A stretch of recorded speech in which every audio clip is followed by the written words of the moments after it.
You've joined the Betamax Video Club, rewinding back to our favourite films that are pretty much set in the 1980s. My name's Rich Nelson, and today I've rented 24-hour Party People.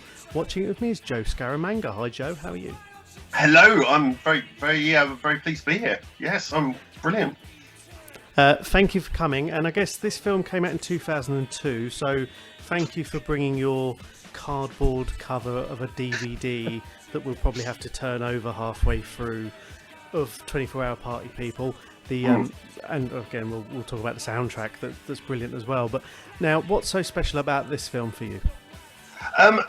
Two things I love most in the world is movies and music, and this is one of the best films that combines the two. I'm not a big fan of musicals as such, but films about music, and certainly about real music, I absolutely love.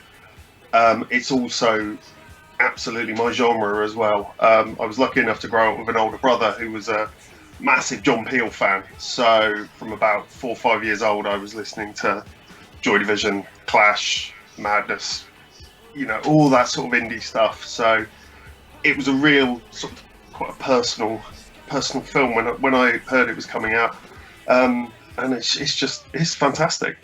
It evokes that period so well. Obviously, I wasn't there, but I can't imagine it doing a better job than it does.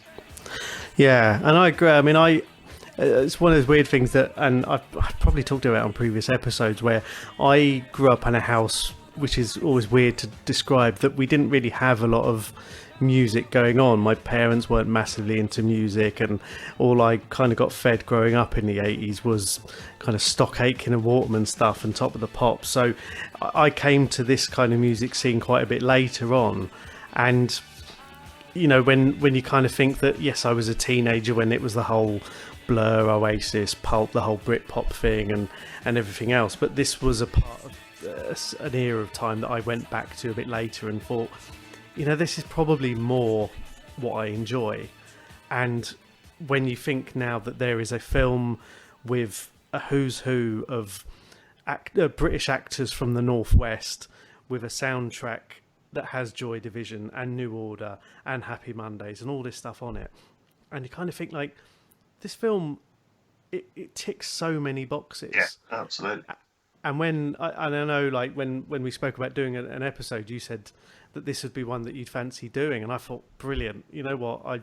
I've recently got Spotify. I'm going to blitz the soundtrack and everything that goes with it, and it's an absolute joy. And watching the film again, it's not like anything I've done already. I think, you think it's nothing like Garbage Pail Kids or Predator or anything like that, but it's thank you for bringing this copy. It's fantastic. No worries. It's you mentioned the soundtrack. That, for anyone who isn't aware of sort of indie music from the late 70s and 80s, that is just such a perfect introduction.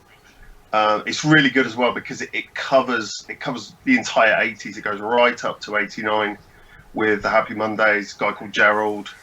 There's a dance one on there as well, and I knew I'd forget the title of it. Is it Move Your Body? I think so. I've got it here. Yeah. There's so much on there. You've got a guy called Gerald, the Daruti comma, Move Your Body by Marshall Jefferson. That's the one. Yeah, Marshall Jefferson, which is an absolute stonker. It's you talk about growing up in a household. I had the weird thing where I was getting influences from my parents. My parents were very into 60s music.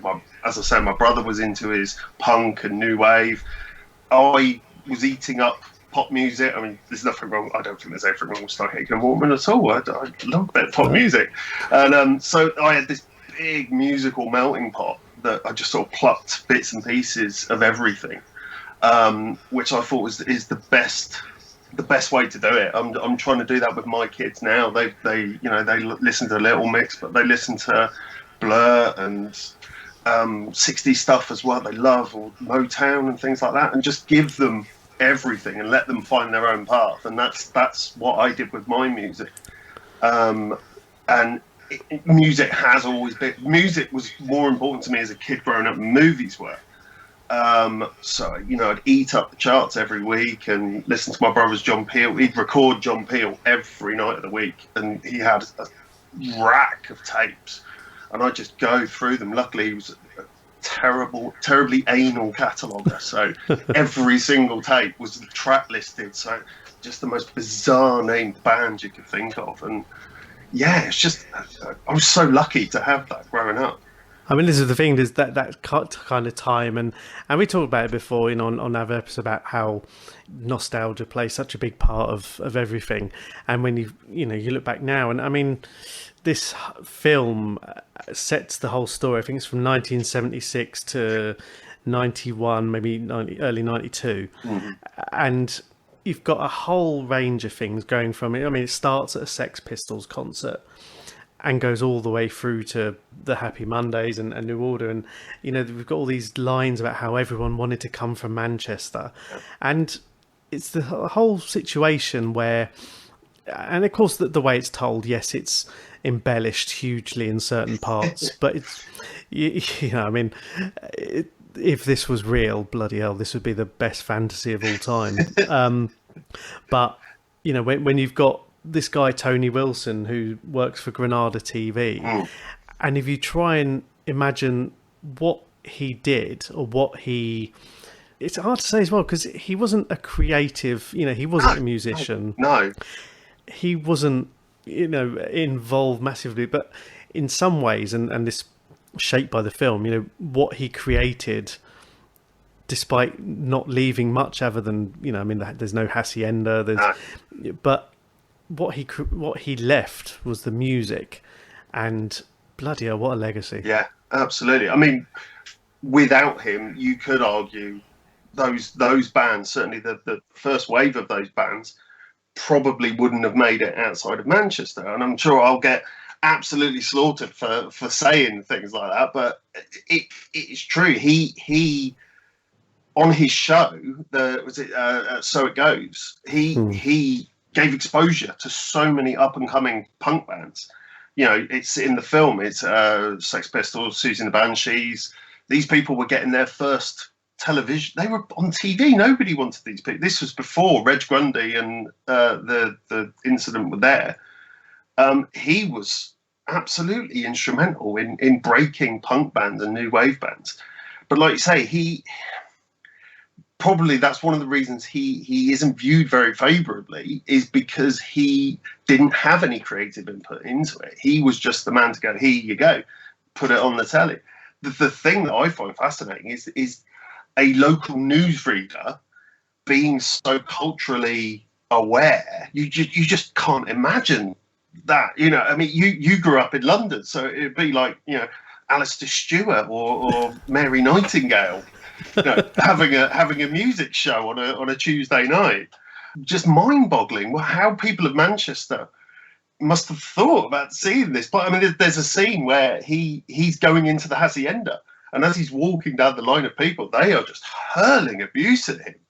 And yet, by the same token, if it wasn't for him, you wouldn't be queuing up at the hacienda. You wouldn't be going to see Joy Division. And yeah, weird thing for the kids of Manchester to have to reconcile. I know, and again, it's kind of putting yourself in a time, we're talking 44 years ago when this was thing, and now times have changed so much with the way that we consume music, TV, all kinds of culture, and you think about how now, everyone kind of pins their colours to any, it's like I saw the so-and-so before they were cool. I mean, I remember I knew a guy who saw the Arctic Monkeys just before they broke massive. Yeah. And again, as soon as they became popular, he was like, he was the old kind of hipster, you wouldn't know my favourite band, Yeah.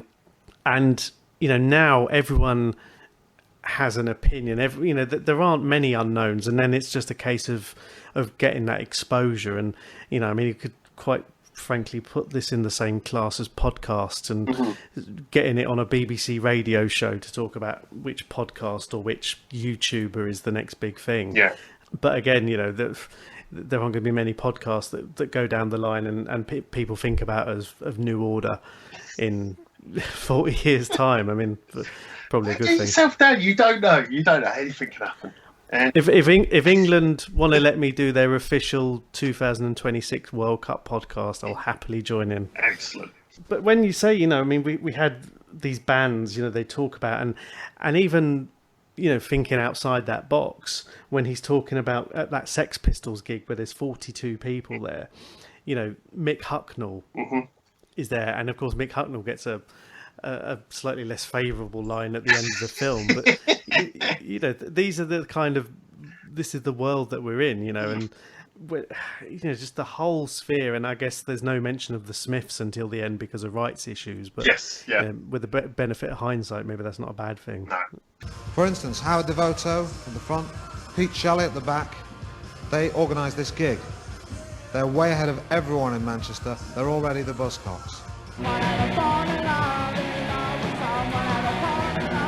Howard later sleeps with my wife. Behind me are Stiff Kittens, soon to become Warsaw, later to become Joy Division, finally to become New Order.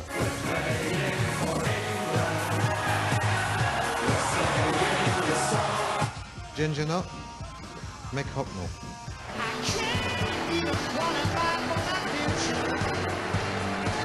As somebody who is a massive Smiths fan, and was a massive Morrissey fan, that's a tricky one to deal with at the moment. You sort of have to. Morrissey is gone now from my consciousness, but the Smiths, because Johnny Marr was a god, you've got to sort of let that one go, unfortunately. But it's tricky. We'll always have the old stuff. That's the good thing about this. Exactly. One thing that I kind of, again, because it had been so long since I'd seen it, you kind of forget that the film, Wilson isn't, while he's the character as such throughout the film, he's more of a narrator or a guide to it. He's not the star.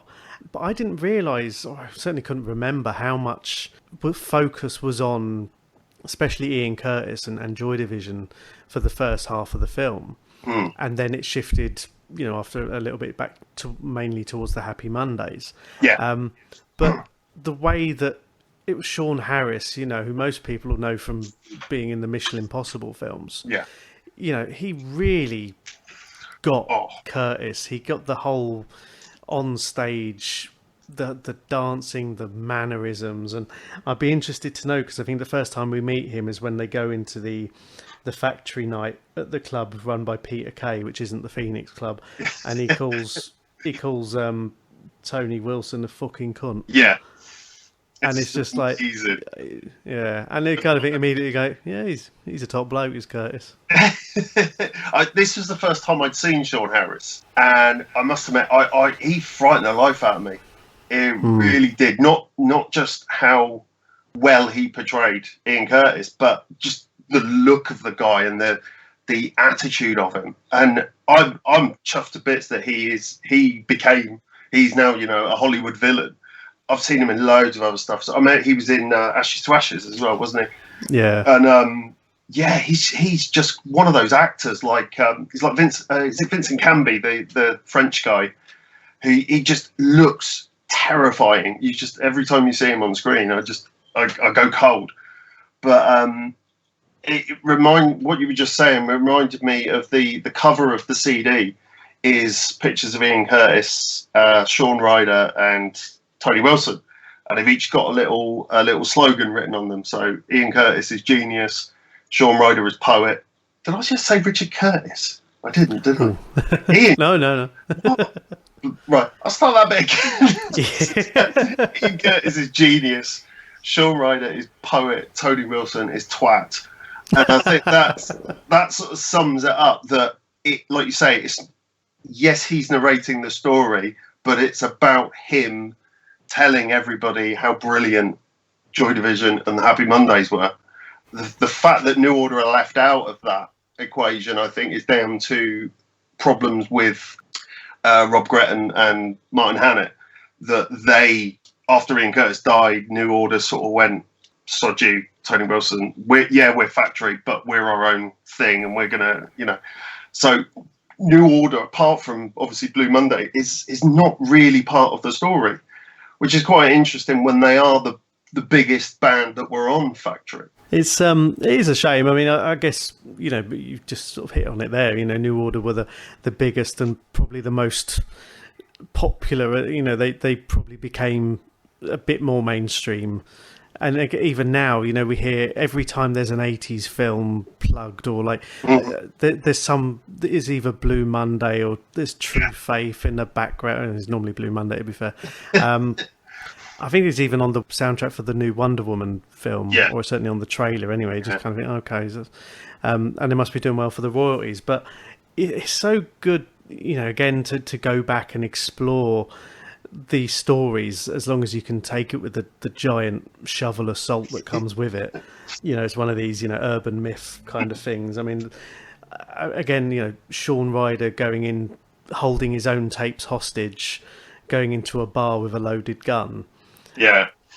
But then you kind of think, and I watched the film with my wife, and she went, "Is he the fella off Celebrity Gogglebox?" Yeah, I mean, bear in mind she didn't grow up in the UK, but immediately it's like, oh yeah, he is now. Yeah, he sits with Bez and they have a nice cup of tea and chat about first dates.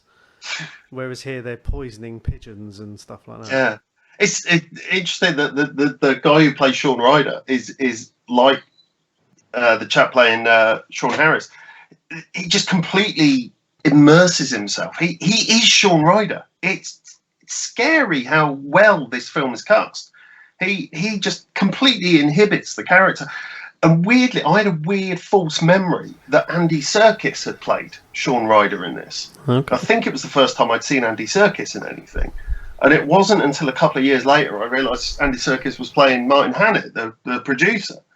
But the guy who plays Shaun Ryder really looks like him. And for years, I was convinced Andy Serkis had played him. But it's a young lad. And I checked his IMDb. He's not really done anything else. I suppose it's strange when you look at how these things go and how there are people here who difficult when it's, again, playing Shaun Ryder is such a big thing, and if you do it that well, and yet you look at Sean Harris has gone on to do what he's done, and the actor playing Shaun Ryder hasn't, but then who knows what goes on behind the scenes. I don't know. Yeah. I mean, I'm trying to think, Circus 2002, when did Lord of the Rings come out? That was around this time, wasn't it? I think it was sort of tail end 2001, beginning of 2002. Okay. Yeah, okay. So he'd be, he'd go on to play every CGI character in film ever. He's the best one at it, though. He's amazing. How he hasn't got an Oscar yet, I do not know. Or even, I don't think he's even been nominated, has he? But again, in this, I think he's got about 10 minutes of screen time in this. He absolutely owns every scene he's in. The scene where he makes the drummer from Joy Division go up and he said, "We need to go up on the roof." Yeah, that's what we need to do. And everyone just goes along with every ridiculous demand that he makes because he's, in quotes, a genius. But I suppose he's proved right in the end, I suppose he plays it like a kind of Brian Clough type character, which the whole sort of play on the roof, and we'll come get you when we're ready. And I mean, it's such a Phoenix Nights kind of thing when they drive off later on and he's still up there drumming. Sort of priceless little things like that. There's enough comedy in there, and then obviously something with Steve Coogan, Rob Brydon, Peter Kay, all that. There's going to be funny in there somewhere, but it's things like that. It's not the obvious stuff. No, and a lot of it is from the situations rather than it's not jokes. It's not laughs a minute. It's just ridiculous, finding humour in ridiculous situations. I love there's a slight running gag about how is it Peter Saville was the designer, keeps arriving late with all his designs. So he arrives with the tickets for the opening night for the Hacienda like an hour before they're about to open. And he's like, well, what use are these now? And they sort of do that a couple of times throughout the film. Again, probably embellishments. He's a highly regarded designer. I'm sure he doesn't appreciate being portrayed as someone who's always late.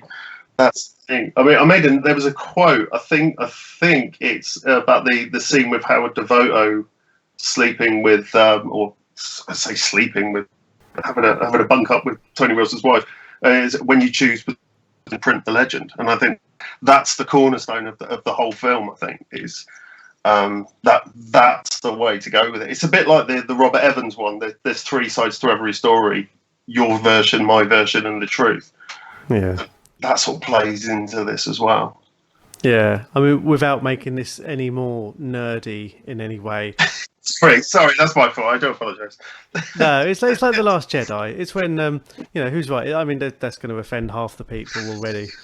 Half will hate it, half won't. But I mean, there's the whole bit, and again, it's something that I read one of the reviews of the film by Peter Bradshaw in The Guardian, saying about Coogan.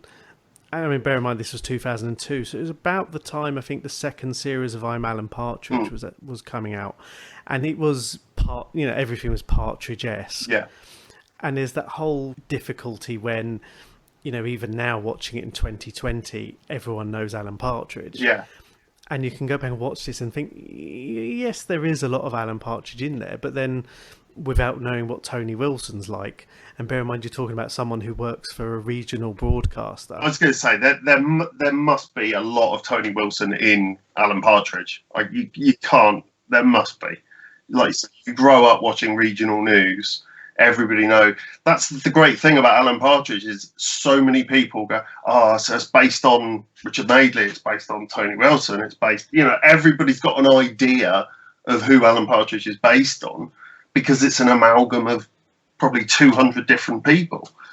But there's there honestly cannot be any doubt that there is some Tony Wilson in Alan Partridge, and that's how I took to it last night watching it for the first time for a while. Was I had the same thought that it takes a little while to adjust to the fact that he isn't being Alan Partridge.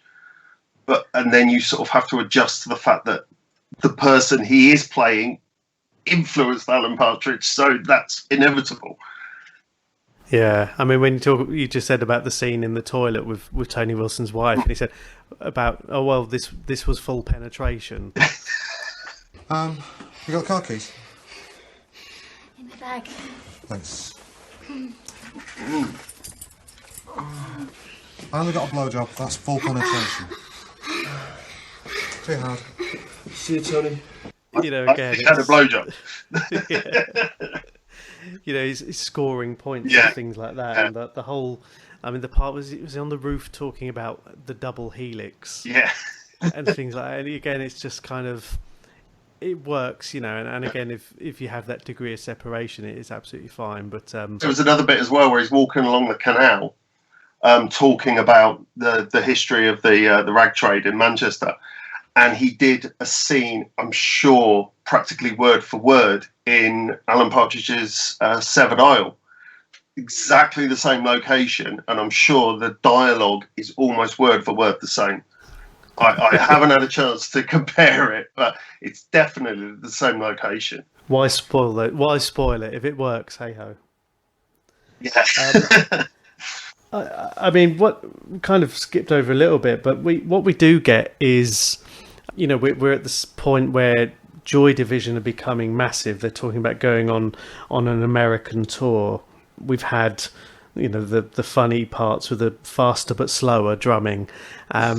And then you've got Ian Curtis hanging himself, which, when you know what's coming, makes it even worse in some ways because, we all know, most of us know what happened to Ian Curtis, but you think, watching it portrayed within 3 or 4 minutes of the gag of them driving past the drummer, it really brings it back down. And the way that, Tony Wilson's reaction is, I think he calls him a stupid bloody bugger.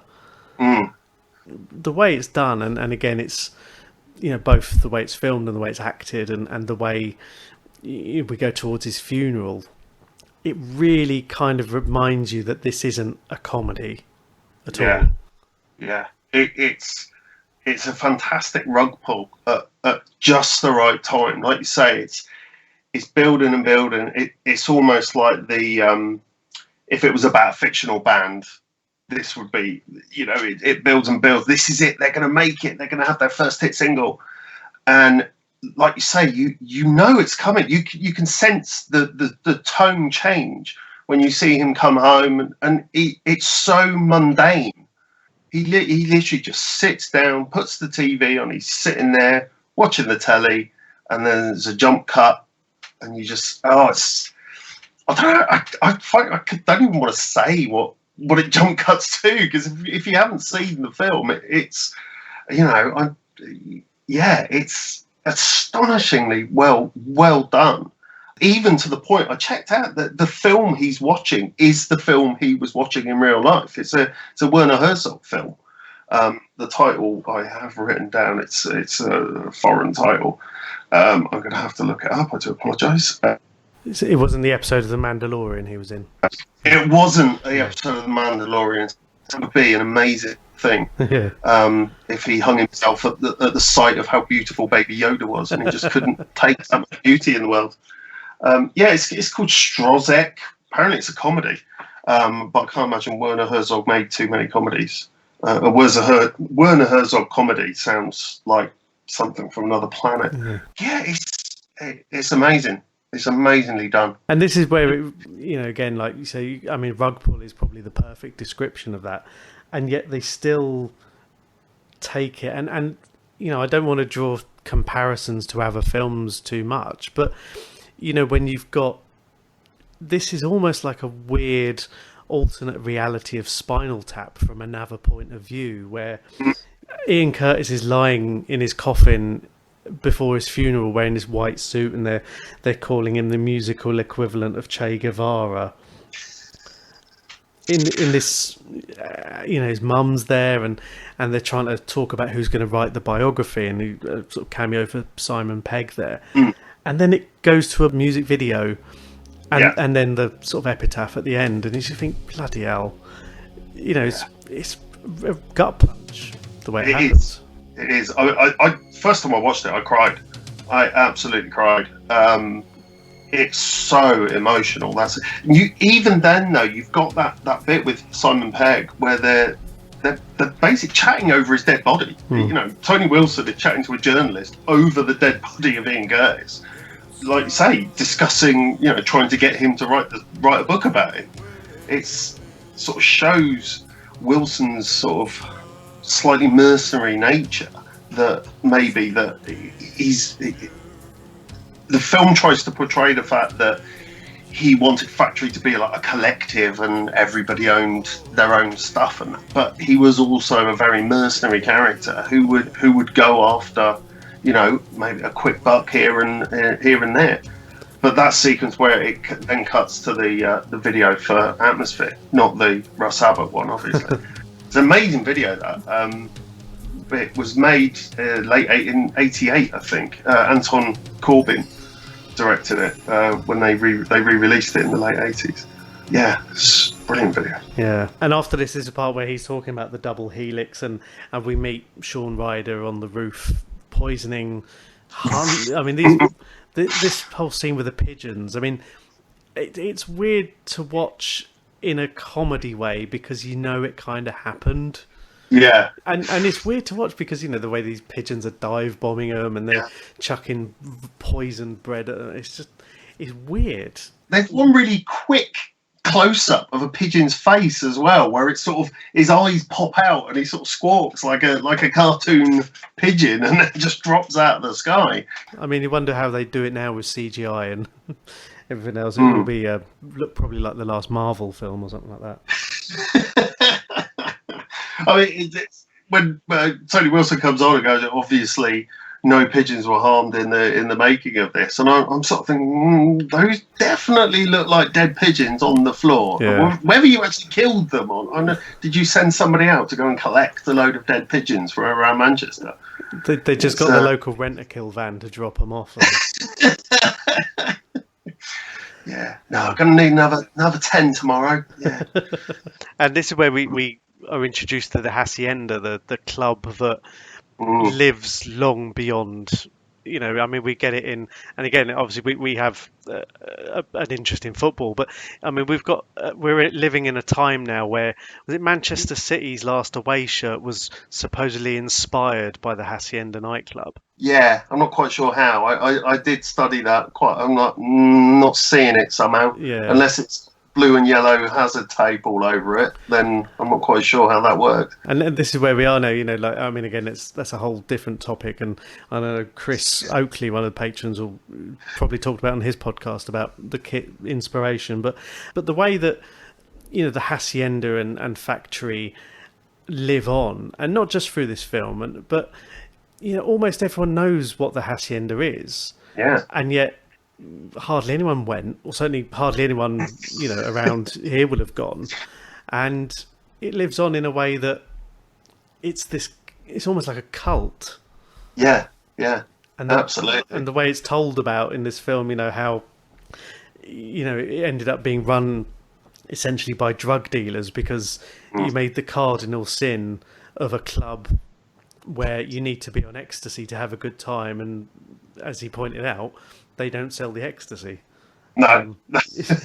It's a good lesson for budding publicans. Yeah, I mean, they were losing about 10 grand a week, I think, at one point. But at university, I knew somebody who'd come from Manchester, and she hated it. She said it was a shit club. Maybe it was because she wasn't into drugs or that, I'm not sure. But she said she used to go there most weekends, but it was shit. So other than the fact that it's linked to these bands, and obviously there's the thing about Mike Pickering, the DJ, being such a, one of these guys that broke certain types of dance music. Yeah, as a club, it actually wasn't very good. But then, to be honest, most clubs weren't. Certainly, in the early 90s, when I started going clubbing, they were awful places. I remember, when I went to school in the home counties, and everyone, it was like that episode of The Inbetweeners where they go to that club in London, and I don't remember anyone sticking their knob in a can or anything, but it was like that. And I think, what were the clubs there, like Equinox in Leicester Square and all those shit tourist trap ones? Yeah, the Hippodrome. Oh God. I remember when I first moved to London, that first weekend, we were like, right, let's go into central London, go to a club, and yeah, bloody awful. I mean, this is 1995. We paid £10 to get into the Hippodrome. It was just crazy. But we were like, oh, it's London. Everything costs that much. And we were like, no, it doesn't really. Yeah. I think I got chlamydia in the zoo bar, and I didn't even touch anyone. I think it was just there in the air. You just in the air. I just inhaled it like COVID. Yeah. Because I was unfortunate enough to grow up in a seaside town, so yeah, a lot of crap nightclubs called Stars and Buzz. You had to have Z at the end of the name, I think. Yeah, I mean, because where I went to school, a lot of clubs we went to, like in Stevenage, and there was like Pulse, which turned in, and there was the one that's what's the one in Watford? It was Kudos.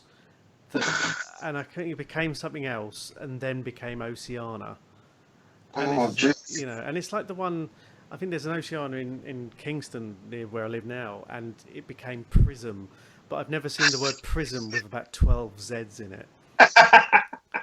And the only time I've been in there, not for work purposes, was for a toddler rave, which, funny enough, was called 2 to 4 hour party people for the age range, for the target age market. Yeah, that is good. Yeah, we went there last year. It's actually quite good fun, and the midgets actually seem to enjoy it. But yeah, raving. I had a beer, they had an ice cream, and got their faces painted. So. Sounds amazing. Yeah, maybe that's what the Hacienda should have done, just to kind of cover that. Yeah, I think that's a brilliant idea. Yeah.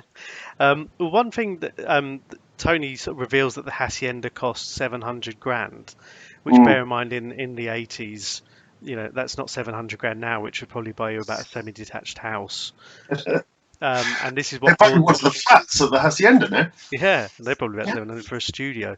And that's what causes Martin to storm out. And that's kind of the end of him. Well, we think it's the end of him anyway. And I mean, from what I read, they didn't really have many pictures or blueprints or designs of the Hacienda, so they all had to design it from memory. And again, this is an IMDb thing, but apparently Steve Coogan almost cried at how accurate they got it in the end. Yeah.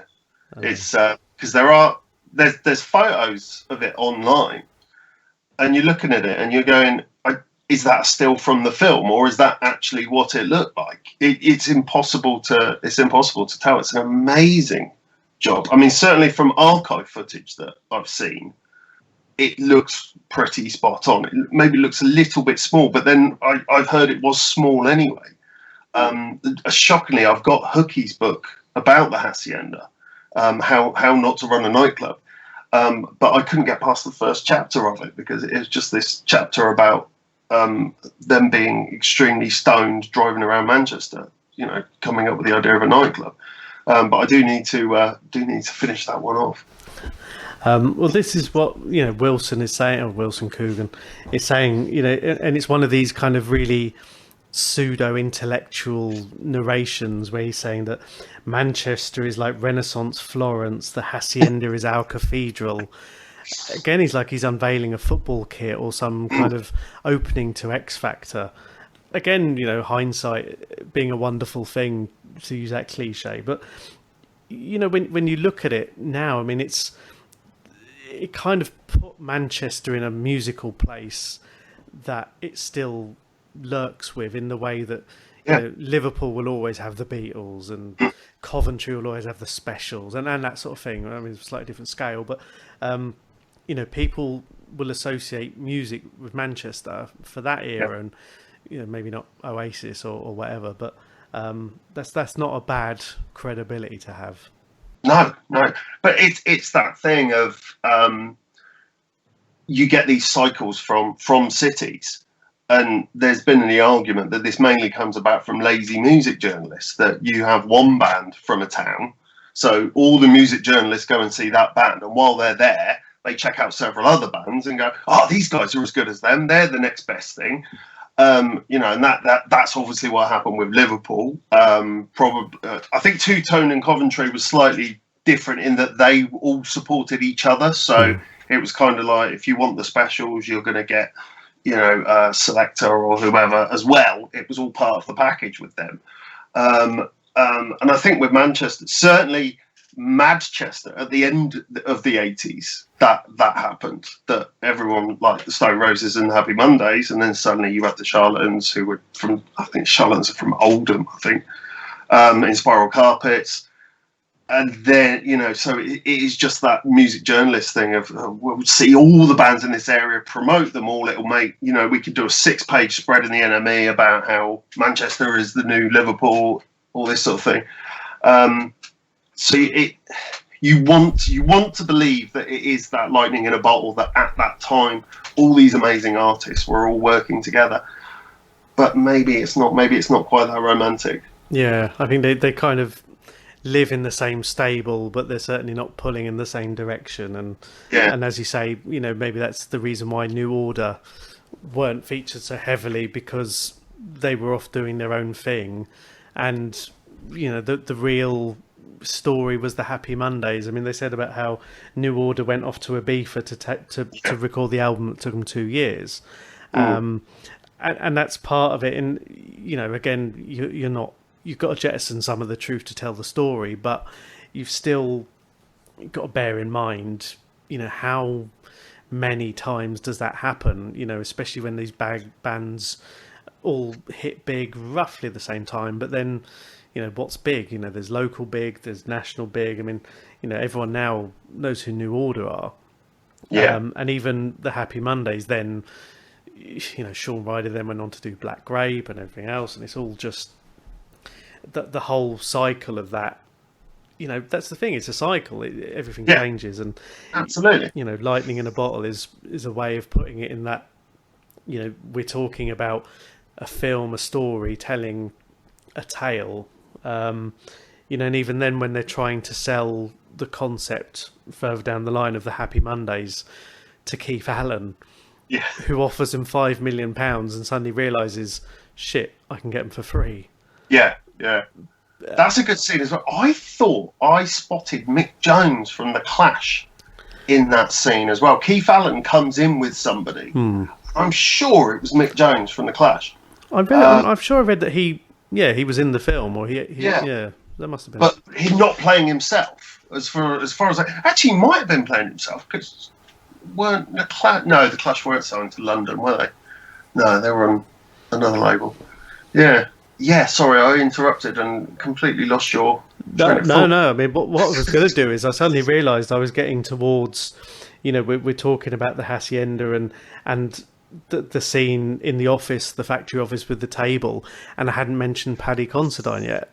No, because that's absolutely amazing. He's one of these actors who he's brilliant in everything, and yet he doesn't often, he doesn't stick to one thing. I mean, yes, a lot of people recognise him from this or Hot Fuzz or something like that. But I mean, I recently watched Dead Man's Shoes for the first time, and absolutely amazing film. There's not many films that blow me away. Certainly not films that aren't, featuring Steve Guttenberg or Molly Ringwald. And watching that film was like, wow.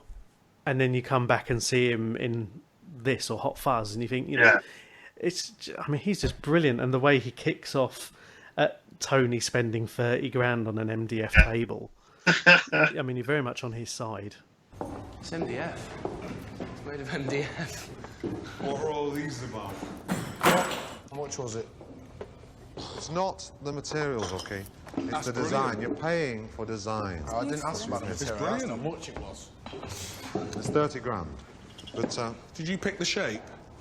It was what? No, the shape is something that. 30 grand. The point is, if you go to any London, fucking table. You go to any London record company. Rob, should we let go of him and should we not fucking do that? Fucking table. Yeah, fine. No, it's all right. You okay? Yeah, no, I'm absolutely fine. Okay. Rob, sit down. Rob. No, I'm all right. Come honestly. on. No, Rob. Yeah. 30 grand for a fucking table, you cunt. Stop! Will you stop? Yeah, no, absolutely. And again, the only time I've ever seen Rob Gretton was in a New Order documentary in the mid-90s. And again, Paddy Considine just completely... He is Rob Gretton. It's how they got these performances, how Michael Winterbottom got these performances is unbelievable because everybody is so naturalistic. And yet this is like Michael Sheen doing David Frost. They are inhibiting these people. Can't call them characters because they're real people. You could forget. You'd think this was a documentary. It's astonishing. And that's one thing you almost think now. And I remember reading an article once. I think it was an interview with Steve Coogan. It was one of these questions. Who would play you in a film? And he said probably Michael fucking Sheen. And you're almost expecting Michael Sheen to pop up here somewhere. Yeah. I mean, you bear in mind some of the people, we talked about Brian Clough. Michael Sheen played Brian Clough in the film. Yeah, exactly. If Michael Sheen had been born in Manchester instead of Port Talbot, he probably would have been in it. Yeah. Brian's in there, John Sims in there, Ralph Little. And there's that whole weird kind of trivia thing there. He's playing Peter Hook, who was married to Caroline Aherne, and you think, what weird... Well, I can't even describe it. I mean, it's just, what one odd circle that is. I think Ralph Little, I remember at the time, I think Ralph Little said he was pretty terrified because I imagine that Peter Hook is quite a intimidating person anyway. So obviously when he got the gig and he's working with Caroline Aherne at the time, and he's like, I think he was a bit scared of what sort of Peter Hook would think about it. It's weird though because he actually is one of the ones who doesn't look at all like the person he's portraying. John Sim looks like Bernard Sumner. It just is. But there's not much for him to do. Like I say, New Order aren't really featured in it that much. And again, but Ralph Little just looks nothing like Peter Hook at all. But he carries the guitar the right way. So it's like, really, that's all it is with Peter Hook. Yeah. But then, maybe if he'd had a beard, it would have been a bit better. But then Peter Hook obviously had an involvement in the film, and yet, and again, the way that they filmed the scene where Ian Curtis was having his fit, Yeah, And Peter Hook was sitting there like, that's fantastic. Yeah, he was like, oh, who gives a shit, getting his fags out of his pocket while he's fitting on the floor and everything else. I mean, you kind of think, he must have given some sort of okay for that. yeah. But I mean, it's interesting now that he's sort of a bit of a persona non grata in those circles. That he's had a falling out with New Order, and he now tours doing Joy Division songs, which is really odd. Saw him he was on BBC Breakfast a year or two ago promoting it. He basically tours with a band doing doing Joy Division songs and doesn't do New Order songs anymore. And very weird. Yeah. And sort of getting towards the end of the film and the whole story with Happy Mondays going off to Barbados, and just the way that they sell this, it does sound like a comedy. They're trying to go somewhere where they can't have heroin. But then it's like, oh, what do they have in Barbados? Crack. And it's like they end up the story of Ryderson Crusoe. And just the way that that's told, and it's just amazing. It becomes like a little caper.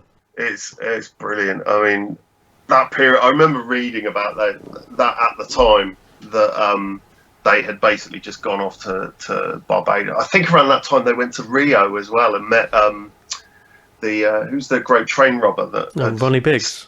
Ronnie Biggs. They went and met Ronnie Biggs, and the NME had a big spread with them, photos of Ronnie Biggs. They did that while they was out there as well. They were just literally just spending other people's money and having the times of their life, and came back with an absolutely crap album. I could which do is that. Such a shame. Sorry? I could do that. Yeah, exactly. Yeah, anyone could do that. But it was such a shame how they'd gone from two absolutely fantastic albums and then just disappeared in a cloud of drugs. And it would sound like a blooming Daily Mail reader or something. But they just, that all that promise was just wiped out in a few months. I've tried listening to that album so many times, and it's unlistenable. It really is, because there's that scene where they're listening to it and they go, "You haven't put the vocals on it," and it's like, really, it's better without it. Really is. Yeah, such a shame. And we do get a small cameo from Tony Wilson himself in one of these weird kind of weird sequences where Tony's presenting Wheel of Fortune. The real Tony Wilson is the director, and then there are a couple of scenes throughout where there was actually several where they break the fourth wall, and where he's talking about, these will be included on the DVD extras. People who were cut out of the film, and it's an odd. Again, it's that kind of, where does this film sit? And I don't want to pigeonhole it into it's a comedy, it's a drama, it's a biopic or anything like that, but it's just weird the way that it goes off in all these different directions. And then when you watch The Trip that Michael Winterbottom directed as well, and you see Coogan is playing an exaggerated version of himself, as is Rob Brydon, and you kind of think they've obviously taken that and run with it and just using themselves as base characters instead. I must admit, I'm not a huge fan of Michael Winterbottom. He's not somebody that I have certainly rush out to see everything that he does. I've seen quite a few of his films, but he's not a director that I particularly like. I mean, in terms of I think he makes interesting films, but things like Cock and Bull Story is an interesting film, but it's not an interesting film that I want to watch a lot. And with this, it's the subject matter that interests me in it. Those sort of fourth wall breaks and things like that, they sort of work in the logic of the film, because you could imagine Tony Wilson sort of turning around and just talking to himself and breaking his own fourth wall and talking in the third person and things like that. So it sort of works, but as techniques, they're a bit politely, they're a bit poncy, they're a bit jarring. They're not indulgent. But like I say, with the logic of the film, they work. I mean, I found the whole some of the other works a little bit a struggle to get on board with, and even the trip, I think it's 3 series of that now. I mean, Yeah. I've enjoyed them immensely, but there are bits of it that you kind of think, are they taking a little bit too far in one direction? Yeah. I think I must admit, I only watched the first series. okay. And again, that word indulgent just washed over me. That like I say, I enjoyed it. I love Coogan and Bryden. I think they're absolute geniuses, but it just felt a bit too chummy. It felt like an idea that the 3 of them were sat having a drink and went, "I'll fancy a holiday." Yeah, all right then. We'll film something while we'll improvise something while we're there. Brilliant. Get the BBC to pay for it. Yay! You know, it's that kind of thing. I'm sorry if any other guys are listening. If Steve Coogan or Rob Brydon or Michael Winterbottom listen to this, I'm very sorry. You're far more successful than me. Yeah. Well, if they listen, then more fool them. So. And to be fair, if I could get away, and to be fair, I could get away with this.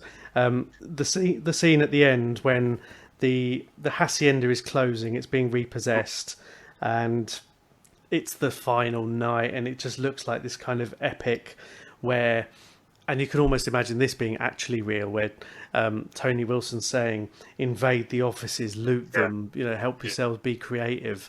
And it's again Peter Kay doing the repossessions, and they go up on the roof, and they're smoking this. Was it the gear that's come back from Barbados? I think it was, and him having this vision of God as well. It's him as God, perfectly in keeping with the rest of the film, and I just love it.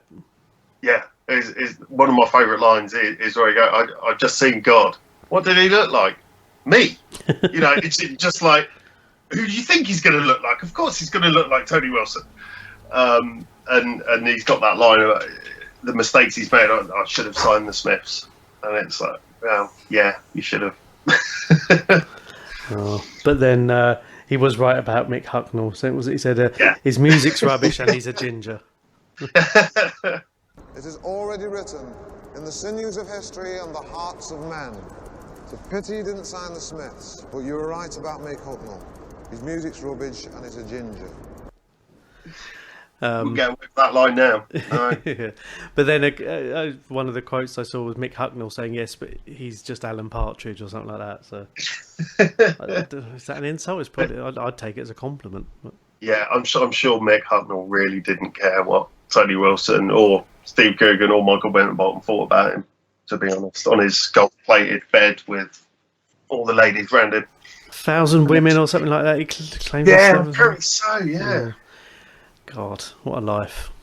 I know, it's hard, isn't it? I don't know where he finds the time, to be honest. He's holding back the years, that's what he's doing. Oh, dear. went there. I did. I've got a load of these. But again, like having watched the film again, and I think, immersing, I mean, in my case, over the course of 2 nights, in their sort of story of that time.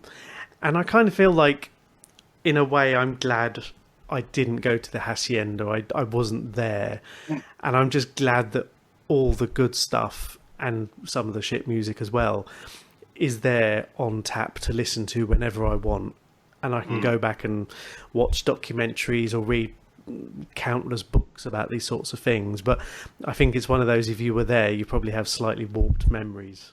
Yeah, I mean, certainly when I was like 17, 18. I thought the hacienda was just the coolest place in the world, and I desperately wanted to go to Manchester just to go to the hacienda. And now, in 40, like you say, it just I think it would have been utterly dreadful. And yeah, I'm quite glad I wasn't there. I mean, I always go back to I moved to London at the height of Britpop, and I was living a walking distance from Camden, and that was bad enough. Going to Camden on a Saturday or Saturday night, and just having to deal with the hordes and hordes of people. So outside Underworld, is it, or World's End? I basically lived in the Underworld.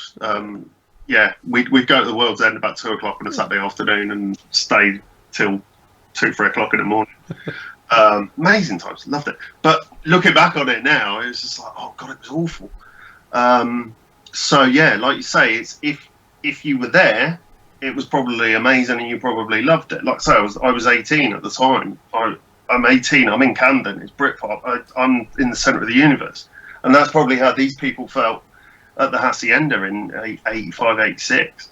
So I don't begrudge anybody thinking nostalgically about it and going how wonderful it is. But like you say, it's probably good that we weren't there at the time as well. Well, as I say, we've always got the soundtrack, and I think it's inspired enough, whether it's sort of good or bad rip-offs or whatever. I think it's brought enough joy, and I'm glad that this film did it pretty good justice in the end. Yeah. It's a film I think needs to be rediscovered. It's never talked about now. It was quite a big deal when it came out, but it just seems to have slipped from everybody's radar. And I think it's a shame. And people talk about great British films of the last sort of 20, 30 years. I would say it's probably top 20 at least. I don't want to sort of pigeonhole it too much, but yeah, I'd say it's up there. When I mentioned that I was watching it on social media the other night, and the fact that there were enough people sitting there going, "Oh, I love that film! What a great film!" All that. And again, it is that kind of nudge. Maybe a lot of people haven't seen it since it first came out, but I think that's the thing. Is I wonder. There's probably records of this stuff, but when was it last on TV? Yeah, I imagine it's the sort of film that you would have been on film for quite regularly, 10, 15 years ago, but probably not now.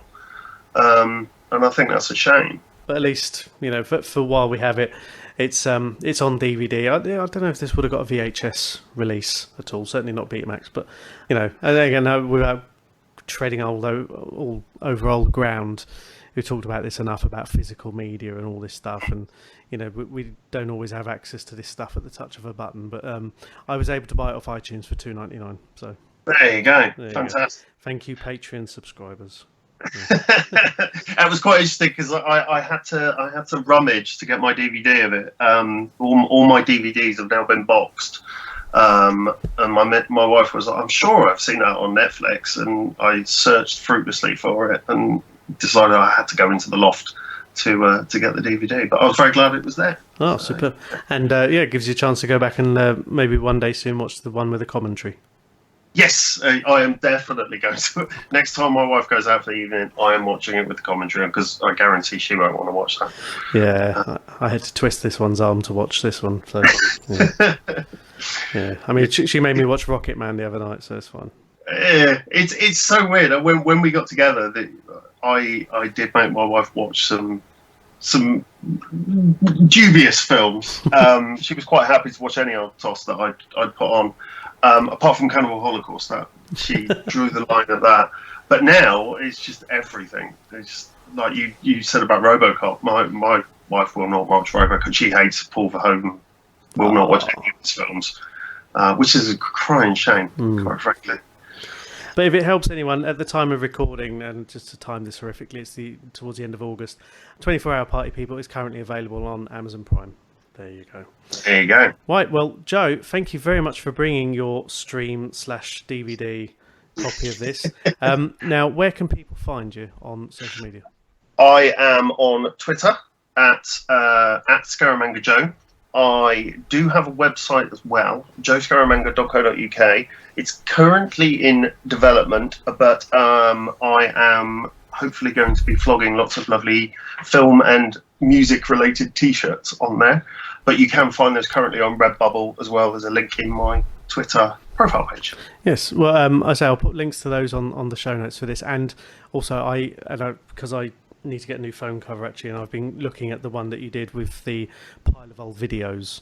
Yes. And I think one of them's a Betamax, isn't it? One of them is a Betamax, yes. Yeah. A rogue Betamax did make its way in there. Yeah, we always find our way into these things. Well, in keeping with the show's tradition of playing the number one song when this came out in the UK, now it came out in the 5th of April 2002. Now, we've spent the last hour or so talking about some of the the great music of the late 80s, that Manchester scene, some of our favourite bands. And what better way to see out the podcast than Gareth Gates singing Unchained Melody? Oh my word. Oh, yeah. I'm big overall emotional thought of it already.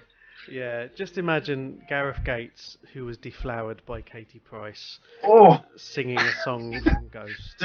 Do I have to imagine that? Can I not imagine that? Yeah, I mean that's I feel a bit sick now. Yeah, I'll make that as a extra for Patreon. Just put people off, surely. Yeah, I don't know. Yeah. It's a tease. That's a good point actually. I might have. Or a bit like the Hacienda, I'll raise the running costs against the price of a New Order single. So. There you go. Yeah. Anyway, Joe, thank you very much. No problem at all. Thank you. Speak to you soon.